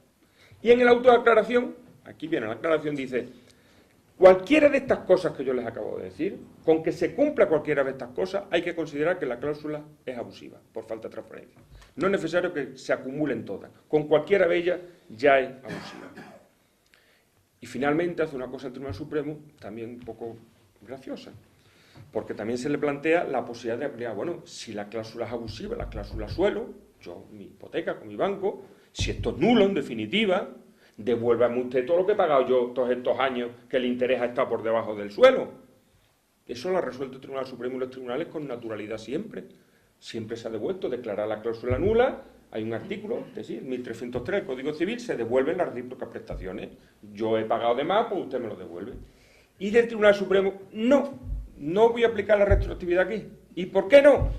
Pues cita la ley 30/92, que es una norma administrativa que no tiene nada que ver, órdenes ministeriales, patatín, patatán, pero en mi opinión, al final lo que dice, pues mire usted, no, porque es que esto iba a ocasionar un problema en el Estado, un problema económico de un par de narices. Y por las repercusiones económicas no aplicamos la retroactividad. Oiga, al Supremo, sea usted coherente. Si esto es nulo, nulo es, nulo efecto produce, vamos a restituirnos las prestaciones, decimos los abogados, ¿no? Pues no, dice que no por las repercusiones económicas. Yo no lo entiendo, es una contradicción manifiesta. Claro, yo creo que se asusta el mismo Tribunal Supremo y dice, como liemos esto, es que aquí se va a montar el cirio con lo que está cayendo. Si ahora decimos a los bancos que tienen que devolver esto, que a mí no me importa que caigan los bancos, no se crean ustedes que yo soy muy pro banco, aunque lo parezca, yo me encanta, pero ojo, que es que detrás de la caída de un banco está el dinero de los españoles, que no hay otra cosa, que está en otro dinero, A mí me preocupa cuando cae un banco porque a mí me afecta, me encanta porque a los bancos, me encantaba la vida, pero oye, cuando me tocan el bolsillo ya es cuando viene vía impuestos, vía de lo otro, vía de la trama, o vía reducción de sueldo, vía rebaja de salario, pues ya es, que es cómo se pagan esas cosas, Todos los de las pagas extras, los salarios, todas esas cosas sirven para pagar estas cosas y estas ruinas. Pues ahí dice que no. Yo las cláusulas suelo, en definitiva, que ya han visto ustedes que no soy no estoy muy contento con esto que ha hecho el Supremo, no lo oculto. Hombre, lo que yo creo que produce esto es una inseguridad jurídica manifiesta. Mire usted, el Tribunal Supremo, a todos los que trabajamos, y en mi despacho, por suerte, accedemos mucho al Tribunal Supremo, pretendemos acceder mucho al Tribunal Supremo. El Tribunal Supremo, en la Sala de lo Civil, que es la que ha vistado esto, pues yo creo que está ya próximo al 60-70% de recursos que directamente lo inadmiten de oficio, ¿eh? Llegar a la casación ordinaria en el Tribunal Supremo una sentencia es complicadísimo. Que te desestimen una casación de fondo es ya una excepción. Ganarla ya ni les cuento. Nosotros hemos ganado alguna, pero es muy complicado. Es una excepción absoluta. Y aquí dice el Tribunal Supremo, bueno, pues mire, dice algo así, literal, lo tengo aquí copiado literal, porque es que es una cosa curiosa. Dice, hombre, dice, hay que salir de los márgenes del procedimiento. Pues se da cuenta de los problemas que tiene para esta resolución. Dice, hay que salir de las clásicas rigideces del procedimiento y de la estructura del recurso y del suplico. Es decir, el Supremo, que es lo más estricto en forma y en admisibilidad, ahora dice que no, que hay que prescindir de las rigideces, del procedimiento. Ya no, ya yo me arrogo. ¿Qué es lo que ha hecho el Supremo? Hombre, el Supremo lo que ha generado una repercusión, una inseguridad jurídica pues espectacular, sinceramente. Hay una sentencia del Juzgado Mercantil de Córdoba que ha declarado nula las cláusulas suelo de Caja Sur, ahora recientemente. Lo ha confirmado la Audiencia Provincial de Córdoba, está en casación, pendiente de casación, pero el juez de lo mercantil de Córdoba, don Fernando Caballero, el otro día lo decía él en la prensa, yo que no digo otra cosa que no esté en la prensa, decía que estaba pendiente de dictar un auto para ver si ejecuta provisionalmente esa sentencia. Quiere decir que mientras resuelve el Supremo, a Caja Sur le puede decir don Fernando Caballero que no hay cláusula suelo y ya veremos si no tiene que devolver. Yo no por nada, pero es que Caja Sur, yo no soy de Córdoba, pero vivo en Córdoba hace mucho tiempo, pero Caja Sur, sabemos lo que es Caja Sur en Córdoba, ¿eh? Y si Caja Sur se va por delante, porque Caja Sur se compró por los vascos con unas condiciones determinadas, y en las condiciones esas estaba la existencia de una cláusula suelo, y eso da unos determinados resultados en libros todos los años. Que si se tiene que hundir, que se hunda, pero que seamos conscientes de lo que significa que se hunda, ¿eh? Y esto puede hundirlo, ¿eh? Las repercusiones son terribles. Y además, es que creo que el Tribunal Supremo roza la inconstitucionalidad, se ha planteado. El jueves se deliberó el incidente de nulidad que han promovido las entidades financieras, que es el requisito necesario para poder ir en amparo por inconstitucionalidad de la sentencia, por vulneración de derechos fundamentales de la sentencia del Tribunal Supremo. Y es que efectivamente, si yo les he contado cómo es el origen de la sentencia del Tribunal Supremo, comprenderán ustedes que digan, bueno, pero ¿cómo es posible, si a mí me plantean una cosa con un planteamiento jurídico tal, el Tribunal Supremo se sale de ese planteamiento jurídico y resuelve en base a una cosa que no tiene absolutamente nada que ver? Eso se llama incongruencia extrapetitam, es una cursilería, pero se llama así en los términos de los abogados. Es decir, resuelve fuera de lo que le han planteado las partes. Y eso es algo que en derecho civil no se puede hacer de ninguna manera, porque entonces nos convertimos, como yo decía al principio, no en jueces, sino en justicieros. En que como a mí esto no me gusta, aprovechando que se me plantea, yo resuelvo lo que me da la gana. Y eso no, mire usted, porque es que además me está generando usted indefensión. No se han podido alegar nada sobre lo que plantea el Tribunal Supremo por las entidades financieras ni por los bancos. No se ha podido probar nada, ni siquiera que no es un hecho notorio la imposición de la cláusula, porque no lo es. Porque es imposible que sea un hecho notorio millones de hipotecas. Es que eso no puede ser un hecho notorio nunca. En cuanto haya 5 tíos que lo conozcan perfectamente, ya no es un hecho notorio. Ya falla la premisa de la que parten. La inseguridad de la que generan es terrible y la indefensión y la situación de las entidades financieras es terrible. Otro dato, y con esto termino, es que las entidades financieras no pueden hacer nada por evitar esta sentencia, porque están obligadas por una normativa que es la que le establece los estándares de información y de transparencia que tienen que tener órdenes ministeriales normalmente, y ahora ¿qué hacen? No pueden dejar de cumplir esas normas, pero les dice el Supremo que no vale para que las cumplan, porque eso no sirve para nada, porque no da garantía ninguna de cuál va a ser. ¿Y cuál va a ser el resultado de esto? Porque esta sentencia afecta a estas cláusulas de estas entidades que yo le he dicho. Don Fernando Caballero lo que tiene es Caja Sur, pero hay jueces en España por todos lados, mercantiles, que están conociendo cláusulas suelos de todas las entidades del mundo. ¿Qué van a hacer esos suelos? Esos jueces, pues no se sabe. ¿Van a aplicar la retroactividad? El Supremo dice que no aplica la retroactividad, que no tienen que devolver las entidades de estas hipotecas que ha analizado. No es cosa juzgada respecto al resto de las hipotecas que se analicen por otros jueces. Tampoco se sabe lo que va a pasar. Esta es la situación. Yo no pretendo tampoco causarles mucha desazón, pero sí transmitirles la posición honesta que yo tengo y sometido, por supuesto, a la crítica que espero de ustedes ahora. Pues, ¿alguna pregunta o reflexión? Bueno, yo tengo una pequeña reflexión, y es que me ha llamado la atención que realmente, aunque parecían dos ponencias distintas, o dos temáticas muy distintas, al final parece que convergen en una misma cuestión, y esa es mi reflexión. Me refiero un poco a ese voluntarismo que mencionaba. Tengo la sensación de que el Estado, a través de uno de sus poderes, en este caso el judicial, trata de resolver cuestiones puntuales, absolutamente concretas, mediante un ardid jurídico. A mí eso me preocupa. Es decir, y tocando el tema de si es justa la justicia o no, probablemente no es justo. Antes casi se daba un poco por sentado el carácter injusto de la revocación de la doctrina Parot. Yo niego la mayor, yo creo que sí es absolutamente justo. Y es justo porque lo que se ha hecho es aplicar estrictamente la ley. Es decir, entiendo que la justicia o los tribunales no deberían en este caso solucionar cuestiones súper puntuales mediante artificios jurídicos. Volviendo a lo de antes quizás, ¿tiene sentido eliminar la posibilidad de reducción de condenas mediante el ardid de subo hasta 5.000 años de cárcel, de manera que es absolutamente imposible reducir la condena? Sería justo. El no reembolso de los intereses injustamente cobrados. Lo lógico absolutamente sería reembolsarlo. No se hace, ¿por qué? Porque se genera un problema político. Yo creo que en este caso es el Estado, a lo mejor, uno de los poderes que soluciona no jurídicamente, sino políticamente cuestiones concretas. Totalmente de acuerdo. Yo lo he dicho siempre cuando estaba en activo de juez, y se lo decía a mis compañeros, lo he dicho públicamente muchas veces. El juez no está para salvar los problemas que genera el legislador. No está para eso. El juez se debe a la ley. Y tiene mucha creación por delante, con la ley por delante. Si es que esto no es una aplicación matemática, decir 2 y 2 son 4, que aplicar la ley es muy complicado, y caben muchas interpretaciones, y tiene, como digo, muy creador. La posición del juez es muy creador, pero no puede llegar hasta el punto, como muy bien apuntas tú, de inventarse las cosas. Ni tampoco de solventar los problemas que no son de la interpretación de la ley, sino que los genera el legislador con leyes que son las que son. Eso no es la función del juez.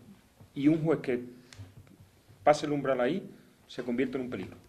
Hay dos jueces muy peligrosos, dos tipos de jueces muy peligrosos. Muchísimo. El juez temerario, que es este que estamos hablando, que yo voy a solucionar todo. Eso es muy peligroso, pero mucho peligro, Y el juez timorato, el juez miedoso, el juez que no tiene capacidad de ejercer el gran poder que tiene. Los dos son opuestos, por los opuestos, y los dos son muy peligrosos. Yo lo que veo al fin y al cabo es que la justicia, yo cuando voy al Palacio de Justicia y la veo ahí con el trapo ese que se pone en los ojos y la balanza, quizás no ve, pero sí siente el peso de los doblones. Y sobre todo en el caso este que acaba de decir. Porque cuidado, que no hay que devolver lo otro, porque aquí acabamos en un caos ecológico. O sea, ¿qué es lo que mira? ¿Hacen interpretación el Tribunal Supremo de la ley? ¿O simplemente están solucionando cuestiones sociales porque verían que esto sería un caos económico? Si los bancos, o sea, que a última hora prima la economía, o sea, los tres fundamentales pilares de la sociedad, que es economía, sociología y política. Al final, yo creo que aquí el euro tiene cojones. Yo creo que lo hacen, sinceramente pienso que todos estos tribunales, todo lo que yo he criticado de las posturas de algunos tribunales, empezando por el Tribunal Supremo en esta sentencia de mayo, yo creo que lo hacen con muy buena intención. No dudo de la buena intención. Lo que pasa es que generan un problema mayor del que intentan solventar.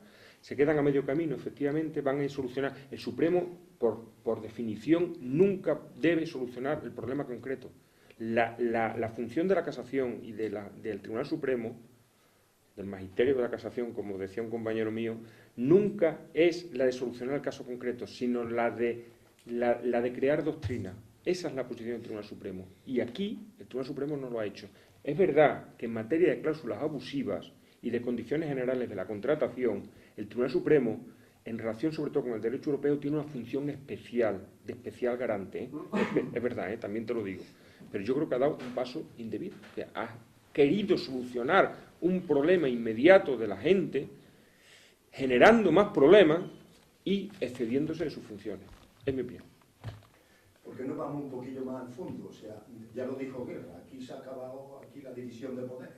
No es un problema, esto no es un problema de, también, si quieres entramos en la división de poderes, que esto sí que nos sale totalmente del tema. No, yo estoy encantado de hablar del Poder Judicial y la división de poderes, lo que quiera. Creo sinceramente que esto no es un problema de que se esté afectando la división de poderes. Han actuado, de verdad, estos, los de la retroactividad, todos con independencia, sin interferencia ninguna de los políticos. No es un problema de dependencia. No digo que no haya problema con la división de poderes. Lo hay, pero no es este. Yo empezaba hablando de la situación de los presos y de las penas, de las penas que le han procesado, y que actualmente el Tribunal Supremo de los Derechos Humanos lo ha recurrido como un derecho que es justo porque así está establecido. ¿No sería más justo que en su tiempo fueran actualizado la ley para que este problema no llegara? Claro. Entonces las personas que son responsables de esto, no se le piden responsabilidades y dejamos esto correr. Usted está hablando de la hipoteca. La hipoteca, resulta que esto no podía pasar en Alemania ni en Holanda. Era imposible de que pasara. ¿Entiendes? Primero por cómo organiza. Segundo, porque hay una ley del Banco de España en la cual establece que había que dar el dinero en función del dinero que es decir, del importe del total que vale el edificio, el local, lo que tener un dinero. Pero aquí se va el dinero a mansalva. Luego no han pensado que ese dinero no era de España, que los bancos han negociado allí a échale. Yo te compro barato, yo te vendo caro, y era una cadena en la cual era un sinfín, pero que esa cadena sabía que se tenía que terminar, porque la Unión Europea incluso le ha dicho a España, que van a llenar España de casa. Es que la vivienda no tiene más que una función, que es comprarla para habitarla. No tiene otra función. Aquí ha nacido la especulación, aquí ha nacido la inflación. Entonces, ¿por qué no se han tomado los medios? Que llegaba un barrio de minutos y que yo no tengo trabajo. ¿Usted quiere 150 millones de pesetas? Ahora mismo. ¿Y quiere usted por la moto? Ahora mismo. ¿Y quiere usted para esto? Por favor. Y ahora estamos, que como no sabemos dónde vamos a salir. Pero ahora, yo estoy de acuerdo, pero ahora tenemos que tener la cabeza nosotros, los ciudadanos, los jueces y los legisladores, la cabeza lo suficientemente fría para no actuar en función del momento. Y es durísimo lo que estoy diciendo. Yo sé que es durísimo, porque el momento que la gente está pasando verdadera necesidad física. Es duro lo que estoy diciendo, soy consciente. Pues tenemos que tener la frialdad de intentar, sobre todo el legislador, esta legislación motorizada de urgencia del Real Decreto Ley, cuanto menos mejor. Vamos a pensar en que esto, antes o después, se va a salir, y que lo que tenemos que hacer es sentar las bases para cuando se salga que no vuelvan a pasar las barbaridades que han pasado y que se han consentido, efectivamente. Hay responsabilidad, como decía Encarnación, es obvio, yo estoy totalmente de acuerdo con el planteamiento que ha hecho con el tema de la doctrina Parot, totalmente de acuerdo, es un problema de la ley. Hay una interpretación por medio, hay un problema de si se puede deslindar la retroactividad de la ejecución de la pena de la condena, es un problema de cierta más complejidad que tampoco íbamos a tratar aquí, ni ella tampoco. Pero es verdad, es un problema de ley, se podía haber solventado antes. Es dramático que algunas personas se matan, y eso lo ha llevado a la situación esta. Y eso es dramático. Y ante cualquier causa de que defender y tal, hay que pagar, pero bueno, no hay medio. Y nos han llevado a ese engaño. Pues bueno, si os parece bien, vamos a entrar en el último capítulo de la noche, de la mano de Juan Carlos Ropero, que como bien dije antes, pues nos va a hablar sobre las tasas judiciales y la mediación. Muy buenas a todos. Yo en primer lugar, para hablar de tasas judiciales y de mediación, primero quería hacer alusión a la realidad económica que vivimos. Se ha hablado sobre hipotecas, sobre cómo se ha especulado, cómo eso nos ha llevado a la situación que estamos, pero en realidad en el derecho nadie puede ser irresponsable. O sea, todo el mundo tiene que asumir una cierta responsabilidad. Y aquí, haciendo alusión a la charla anterior, también los bancos van a tener que responder de esto. Y no porque respondan, quizás estoy contestando, pero así empiezo la charla, y no porque respondan quizás vayan a perder tanto. Estamos hablando que la hipoteca, lo que se nos tiene que quedar de esta situación clara, es que es un abuso, es un préstamo hipotecario que no se dé tanto. Yo no lo veo malo para la economía, es que la hipoteca casi que a lo mejor no se tiene que dar. Es que la hipoteca, si calcula cuánto valdría el dinero que da en hipoteca en una inversión a largo plazo en cualquier fondo mediano del mundo, estamos hablando que rozamos el $500.000 de euros. $500.000 de euros que da para vivir mucho. O sea, ¿estamos sabiendo dónde estamos invirtiendo nuestros ahorros verdaderamente? O quizás existe una opción de arrendar, de alquilar un piso y poder vivir. Que en definitiva lo que estamos buscando es eso, ¿no? Quizás es una reflexión, ¿vale? Pero las hipotecas, tal y como se concebían y como se conciben, para el banco tienen muy pocos perjuicios, pero para el ciudadano mucho, porque si ya me estableces el mínimo del Euribor, que es lo que al banco le cuesta adquirir ese préstamo, eso que te da a ti el Euribor, entonces todos son ganancias, y eso no puede ser. Yo lo veo un abuso total, y económicamente, si cualquiera de vosotros echáis números de lo que habéis gastado en hipoteca y del coste de oportunidad que supone no invertir ese dinero en otro sitio, os sorprenderíais. Y echando cálculos, ya os digo, algunas hipotecas de las que tenéis aquí rozan el $500.000 de euros. No exagero para nada. Con esta situación de crisis, es verdad que los poderes, el legislativo, el judicial, el gobierno, el ejecutivo, han tomado la carrera de poder afrontar de qué forma podemos solucionar todo este alboroto que nos han ocasionado. Y arriba del todo ponemos lo económico. El mundo puede ser política, pero sobre todo es económico. Cuando hablamos de problemas, la economía está ahí.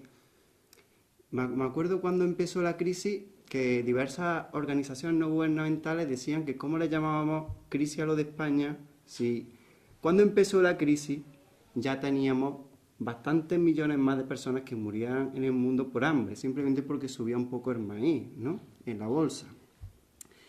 Y es que, además de exagerar un poco la situación, que quizás es normal, porque estamos acostumbrados a una cierta economía, los problemas que estamos resolviendo los estamos resolviendo de la siguiente forma. En economía podemos solucionar las cosas básicamente, tenemos dos posturas. O reducimos el gasto, ¿para qué? Para poder refinanciarnos en el futuro. Reducimos el gasto o ocasionamos más gastos a través de pedir más deuda y así reactivamos otra vez la economía. La doctrina macroeconómica en este punto se rompieron y se decidió que la segunda de estas opciones era inviable. La primera se puso más o menos todo el mundo de acuerdo, es decir, los profesores de macroeconomía están locos, en su mayoría, porque no saben qué es lo que está pasando y lo que nos viene. ¿Y qué es lo que voy a comentar yo aquí? Lo que quiero plantear es una reflexión de cómo se están solucionando las cosas. Y una de ellas es a través de tasas y otra es a través de la mediación. La mediación está justificada. Si el derecho, como hemos dicho antes, es apaciguar o aunar la convivencia de un país, la mediación cabe perfectamente, porque no es ni más ni menos que las partes que tienen una controversia se animen a unarse a una solución y que a partir de ahí surja de nuevo una convivencia pacífica. Y la mediación ha venido con la crisis, que quizás algo bueno, o sea, no es que no viniera, ya existía, ¿no?, pero digamos que ha venido con más fuerza, ¿no?, con un espíritu nuevo, porque hemos visto que es una forma de ahorrar, de quitar carga al Poder Judicial de todas las decisiones que tenía que hacer frente. Entonces, la mediación se ha visto en el ámbito penal, ¿vale? Ahora los menores, cuando tienen delitos menos graves, si consigue conciliar con la víctima, pues es verdad que ya no se aplica la pena que se iba a aplicar, sino que se puede aplicar otra alternativa. Como todos sabemos, en el derecho penal, cuando hablamos de menores no se persigue castigarlos, ¿no? Es completamente lo contrario. Aquí es donde la reinserción, la reeducación toma toda su fuerza, ¿no? No podríamos concebirlo de otra forma. Son menores, quizás no reciben una educación adecuada y bueno, se les da una nueva oportunidad. Y me consta que la verdad que funcionan bastante bien los centros de menores. También mediación se ha visto en el ámbito laboral. Ahora, antes de acudir a la vía judicial, pues se insta a las partes a que intenten resolver sus diferencias. Y aquí hay un conflicto. Es decir, ¿siempre imponemos a los ciudadanos esa mediación o dejamos que la mediación surja cuando las partes en realidad quieren arreglar algo? La ley muchas veces pues, ha optado por eso, por la imposición. La mediación siempre, antes de ir a la vía judicial, siempre tiene que haber mediación. Pero quizás si dos personas no quieren resolver el conflicto, va a ser un absoluto despropósito que las obliguemos a mediar, porque lo que vamos a hacer es retrasar y aumentar el gasto de ese procedimiento.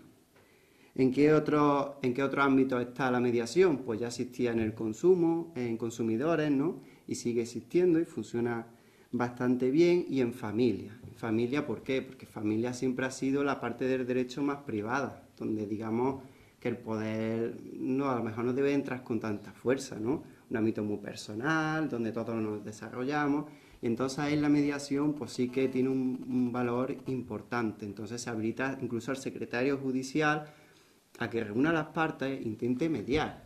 ¿Y mediar qué es? Mediar no es ponerse de parte de uno o ponerse de parte de otro.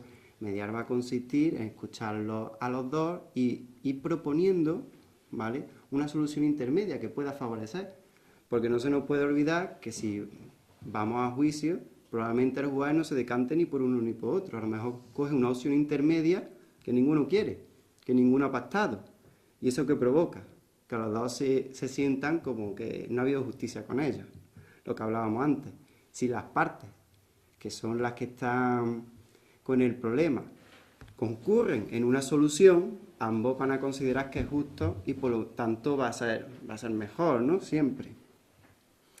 Y respecto a la mediación, ¿no? ¿En qué consiste? Contaros, bueno, que existe la figura del mediador, ¿vale? Para ser mediador pues tienes que ser titulado universitario, después tienes que hacer un curso, después el ministerio tiene una lista, ¿vale? Son personas que, digamos, extrajudicialmente o fuera de lo judicial, del Poder Judicial, van a actuar para resolver esos pequeños problemas que tenemos. Y es algo que a lo mejor va bien. Pero, ¿por qué se ha hecho esto? ¿Porque ahora se haya considerado que la mediación es mejor solución? Como he dicho, lo bonita que es la mediación, pues no. A lo mejor ha sido algo que viene de algo malo, como una crisis económica, pero mira, hemos sabido ver una ventaja y quizás la podemos aprovechar. El otro punto está en las tasas judiciales. Y yo quería contar un poco pues, qué es una tasa judicial. Una tasa judicial no es un impuesto, se dice que es un tributo, que es una forma de recaudar el Estado dinero, ¿no?, de los ciudadanos. ¿Pero por qué lo recauda? ¿Por hacer algo? ¿Solamente por hacerlo, como el IVA, compro y el Estado recauda? No, la tasa va más allá. La tasa es aquel tributo que se cobra por tener un servicio que es obligado a obtener de una administración pública. En una administración pública, en este caso la administración de justicia. Entonces, la administración de justicia, que da el servicio de la justicia, en ese caso, el Poder Legislativo, legislando, se ha considerado que por dar el servicio de la justicia se debe de pedir un dinero a los ciudadanos. Esto rompe la tradición jurídica. Llevamos siglos donde la justicia es gratuita en cierta parte. Cada uno se paga a su abogado y procurador. Si pierdes, puedes pagar el del otro, pero en sí, lo que cuesta el edificio, lo que cuesta el juez, lo que cuesta los secretarios y toda la gente que hay detrás, eso no se paga. Eso lo pagamos todos con los impuestos. Y ahora se ha dicho que no. Ahora se ha dicho que por cada usuario que use la justicia va a pagar una tasa. Y la tasa no es pequeña.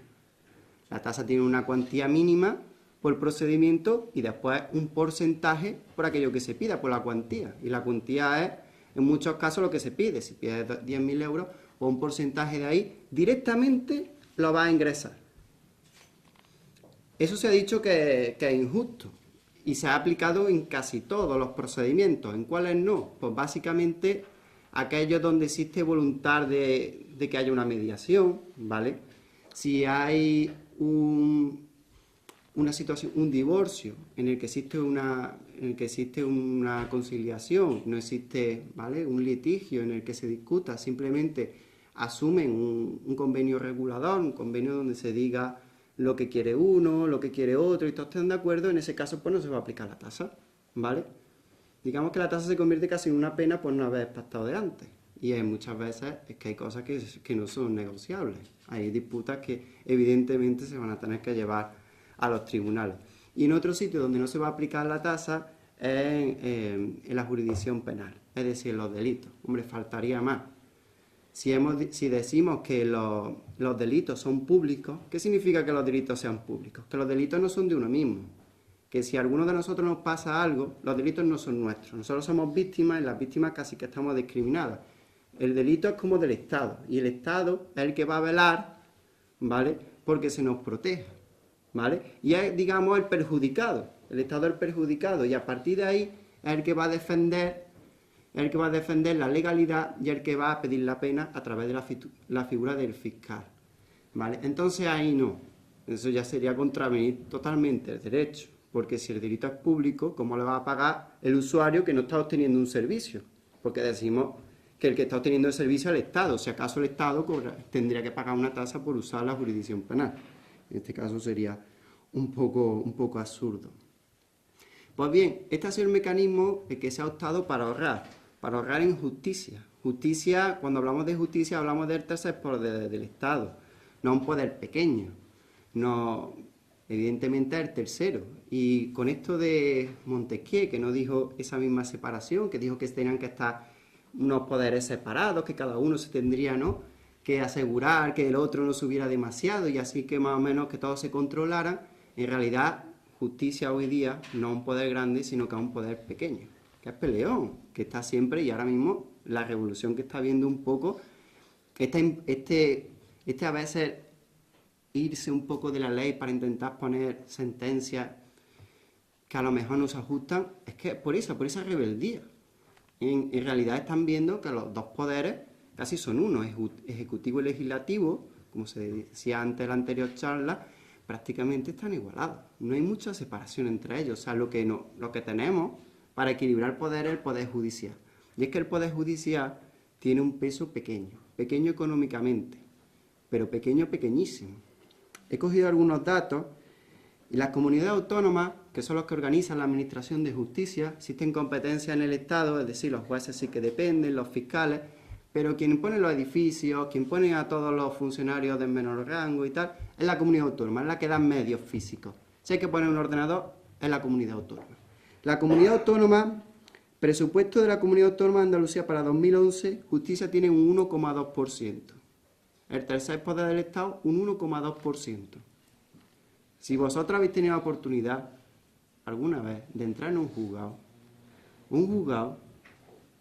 es la empresa peor organizada que hayáis podido ver. Es que es evidente, pero por medio, no por competencia de las personas. Os reís, pero es que la verdad que da pena. Da pena las condiciones en las que trabajan gente con una capacitación enorme. Da una pena enorme. Pero bueno, ahí están intentando llevar los procedimientos. Adelante. Las cosas se llevan con papel, se grapan una y otra vez para que no se vayan. La informática rara vez aparece, ¿vale? Eso es algo extraño. Y no es por seguridad, no es que las cosas no se tengan por informática por seguridad. Evidentemente no. Papeles se traspapelan muchísimos más que discos duros se queman, vamos. Eso es más que evidente. Y de hecho ya podemos hacer copias de seguridad, georredundancia, podemos poner físicamente los datos en diversos sitios y eso no tendría ningún problema.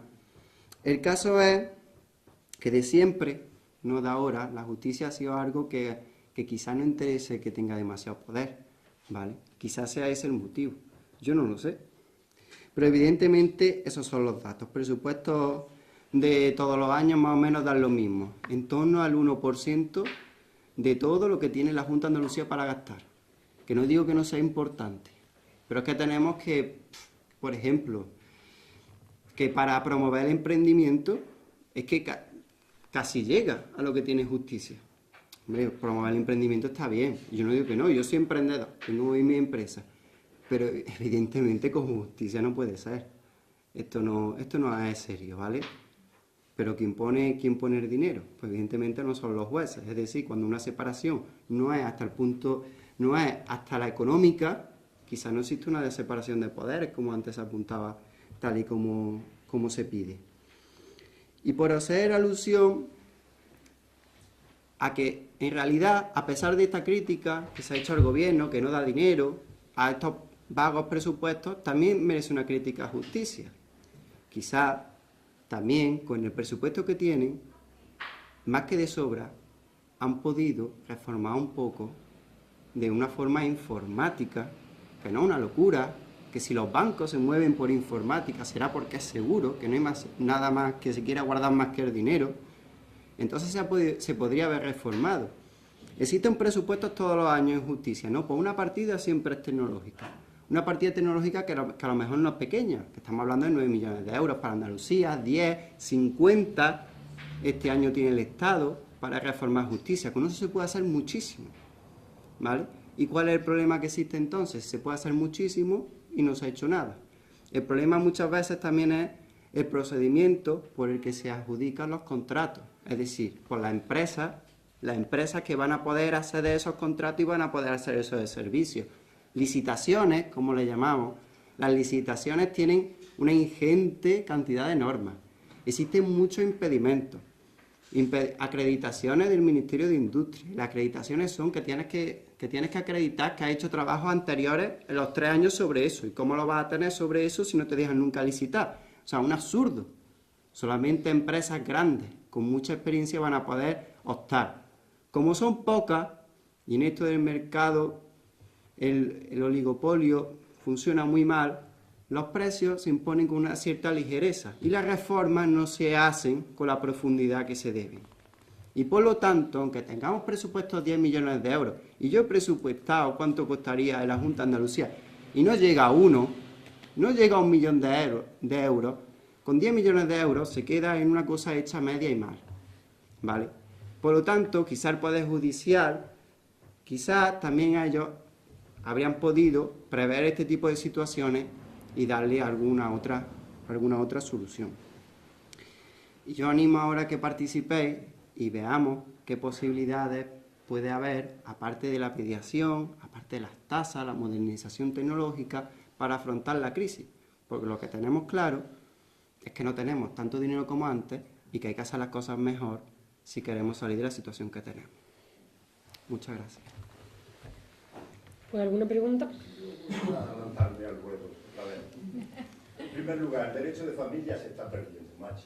Porque empezamos ahí al ayuntamiento, que si este es el mío, que yo estoy junto con el otro, que si le pertenece al otro la paga. El derecho de familia está entre comillas.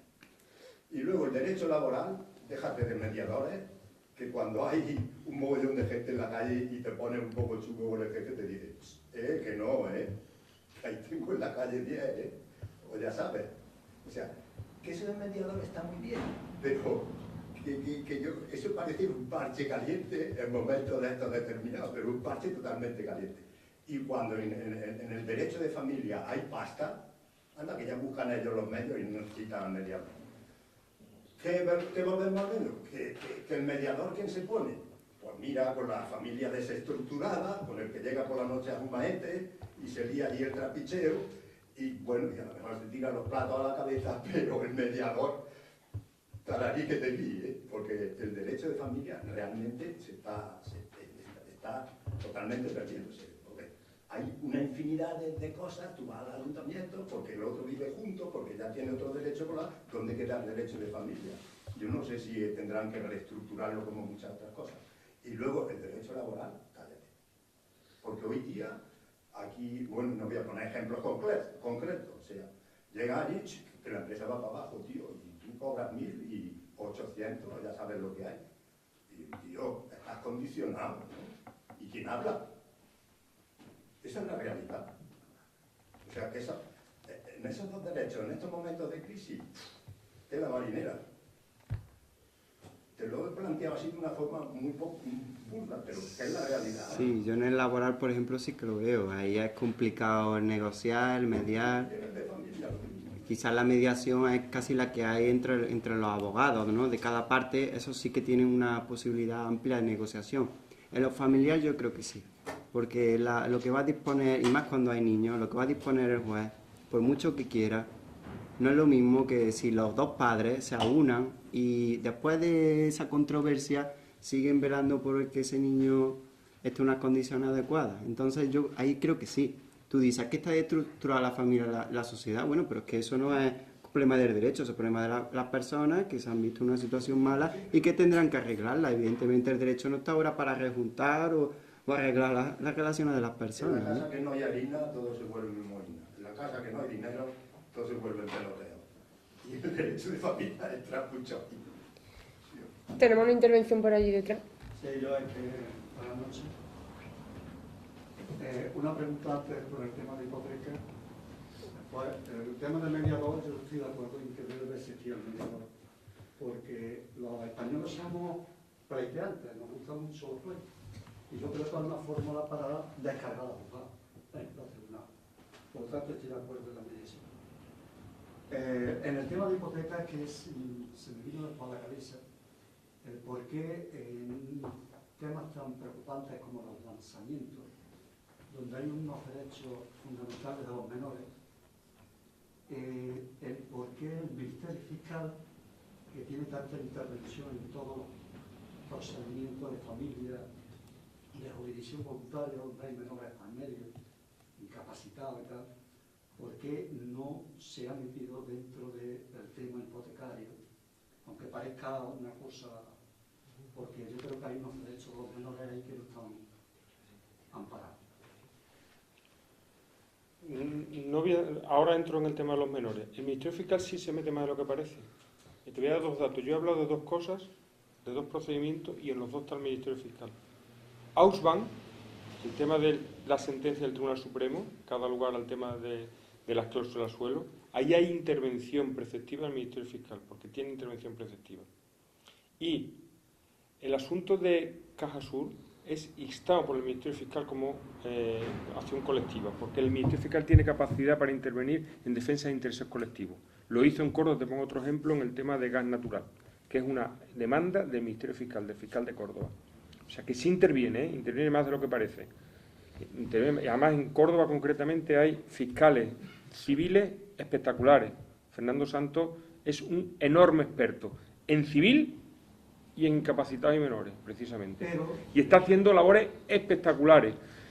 Con los medios que hay, un menor desamparado por razón, por ejemplo, de un lanzamiento de un desahucio, va donde tiene que ir, que es Servicio de Protección de la Junta de Andalucía, que interviene en la medida que pueda con los medios que tiene y, en última instancia, si tiene que quitar la guardia y custodia del menor, la quita. Y si tiene que asumir la patria potestad, la asume, porque están obligados por ley. Y el fiscal sí lo promueve eso, ¿eh? El fiscal sí tiene conocimiento. Y en Córdoba, de verdad, yo he conocido varias fiscalías por razones de mi oficio anterior.